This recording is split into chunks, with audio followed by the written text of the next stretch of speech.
श्री स्वामी समर्थ. मी योगिता स्वागत करते तुमचं माझ्या चॅनलवरती. आजचा दिवस तुम्हाला शुभ जावो, तुमच्या मनातील सर्व इच्छा पूर्ण हो हीच स्वामीचरणी प्रार्थना. तर तुम्हा सर्वांना माझ्याकडून आणि माझ्या परिवाराकडून मकर संक्रांतीच्या हार्दिक हार्दिक शुभेच्छा. हे तुम्हाला नवीन वर्ष सुखाचं, समृद्धीचं आणि भरभराटीचं जावो हीच ईश्वरचरणी प्रार्थना. तर चला, आज माझं जे मकर संक्रांतीचं रुटीन आहे ते मी तुम्हाला थोडंसं दाखवण्याचा प्रयत्न करत आहे. चला तर मग. थंडीचं खूप वातावरण आहे, त्यामुळे थोडंसं ऊन पडल्यानंतरच जी रांगोळी आहे ती काढायची आहे. तुम्हाला मी आधीच्या व्हिडिओमध्ये दाखवलं होतं की जे सारवायचं होतं ना, ते रात्रीचं आपण सारून घेतलं होतं. पण इथं सडा रांगोळी करायच्या आधीच रात्रीच्या ज्या गाड्या आहेत त्या जाऊन येऊन बऱ्यापैकी आपलं जे सडा टाकलेलं होतं ते खराब झालेलं होतं. इथं लहान लहान मुली आमच्याकडं गल्लीत सर्वजण रांगोळी काढत असतात. तर इथे मी रांगोळी काढत असतानाच आहो आले त्यांची कलाकारी दाखवायला. तर त्यांनी छान असा पतंग काढलेला होता आणि इथे मी छोटीशी माझ्या पद्धतीने रांगोळी काढली होती. तर आजच्या दिवशीने मला सुगडपूजन करायचं नव्हतं काही कारणास्तव, तर राधिकानेच पूजा वगैरे मांडली आहे. तर तीही मी तुम्हाला दाखवणार आहे. तर तुम्हाला आमची रांगोळी कशी वाटली ते कमेंट करून नक्की सांगा. आणि तुमच्याकडे संक्रांतीचा सण कशाप्रकारे साजरा केला जातात तेही मला कमेंटद्वारे सांगा. तर बघू शकता तुम्ही छान अशी आता इथे मी रांगोळी काढलेली आहे आणि आहोंचा एक काईट म्हणजे पतंग बनवायचं काम चालू आहे. तर बघा, त्यांचं ड्रॉईंग म्हटलं तर हा माझ्या आवडतीचा विषय आहे, त्यामुळं त्यांची आणि माझी काय म्हणजे माझा काय लवकर हात वळत नाही. तर त्यांनी छान अशी आता इथं मस्त जो पतंग आहे तो काढलेला आहे. तर त्याला दाखवते तुम्हाला मी.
तर मला सोडपूजन करायचं नव्हतं, त्यामुळे आता राधिकाने तिथं रांगोळी वगैरे काढली होती आणि छान अशी पूजाही तिनेच म्हणजे मी सांगितलं आणि तिने मांडली होती. तर त्यामुळे ना मी जो स्वयंपाकाचं म्हणजे जे पुरणपोळीचा स्वयंपाक आहे त्याचा व्हिडिओ काय तुम्हाला मी शेअर करू शकले नाही. तर त्यामुळं क्षमस्व. नेक्स्ट टाईम तुम्हाला मी नक्कीच म्हणजे पाडव्याच्या वेळेस जो व्हिडिओ आहे तो मी शेअर करेल. तर इथं छान असं तिने मस्त ताट सजवलं होतं आणि इथं वंब्या घेतल्या होत्या, बोरं घेतले होते, गाजर घेतलं होतं आणि जे आपले हरभरे आहेत ते घेतले होते, तीळ घेतली होती आणि ऊस काय भेटला नाही. आता ऊसाचं म्हणजे आमच्याकडं कसं ऊस नसतोच, पण जेवढं भेटेल वाटाण्याचे जे वाटाण्याच्या शेंगा आहेत त्या घेतल्या होत्या. जेवढं शक्य होईल तेवढं घेतलं होतं. तर आता बोरं आहे ना, ते मोठे ॲपल बोरं होते, ते घेण्यापेक्षा आपले घरगुती बोरं होते तर तेच मी घेतलेले आहे. घरगुती म्हणजेच आपले शेतातले. तुम्ही म्हणशाल घरगुती कसे काय, तर मळ्यामधले जे होते ना, तर तो व्हिडिओ मी म्हणजे ना मी मळ्यात गेलेच नाही, मुलींनीच आणले होते, त्यामुळं तो व्हिडिओ मला शूट करणं झालं नाही. तर बऱ्यापैकी जे म्हणजे आपलं सुगडपूजनाचं साहित्य आहे ते आपल्या मळ्यातच असतं. गव्हाच्या वंब्या म्हणल्या, हरभऱ्या आणि आता इथे मी 3 खण मांडले होते. एक जे बोळके आहे त्यामध्ये आणि बाकीचे अशा प्रकारे इथं बघू शकता तुम्ही तिळाचे जे 5-5 गंज आहेत ते करून घ्यायचे आहे आणि जे आपण ज्या बोळक्यामध्ये जे पूजेसाठी साहित्य टाकलं होतं तेच इथं ठेवायचं आहे. तर छान असे आपण इथं पूजा मांडून घेतलेली आहे. तुम्ही बघू शकता 3 खण इथं खण म्हणतात त्याला, तर इथं मांडलेले आहेत आणि दिवा मस्त नैवेद्य पुरणपोळीचा दाखवला आहे आणि रांगोळी राधिकाने कशी काढली आहे ते तुम्हाला मी दाखवते. तर तुम्हाला राधिकाची पूजा कशी वाटली आणि खरंच मुलीची जात वाया जातच नाही हे तर तेवढंच खरं. तर आता हा व्हिडिओ आहे संध्याकाळचा आणि वातावरण बघा कसं धुपट झालेलं आहे. तर चला आता आपण वरती जाऊयात. पतंग उडवताय तिकडं.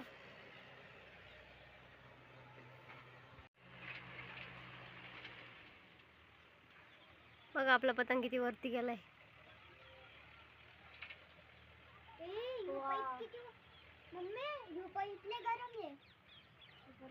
बघू खूप गरम. मी उडवली असते पण मला उडवायला खूप भीव वाटतं. भेव वाटते मला आतमधून थरथर होतं. आतमधून थरथर होतं मला. कोणतं गरम आहे जीवाला. कुठं गरम आहे एवढं? बरं नाही पतंग उडवला. संध्याकाळच्या वेळेस पतंग उडवायला आलोय वरती. मस्त. आणि पहिला पतंग आहे ना गिरटे घेत होता तर आता दुसरा सोडलेला आहे. बघू शकता तुम्ही तो जातोय वरती दिसतोय ना. आणि पहिला आहे ना जास्त वरती जात नव्हतं त्याला शिकळी खराब होती का हो त्याची? होल पडेल.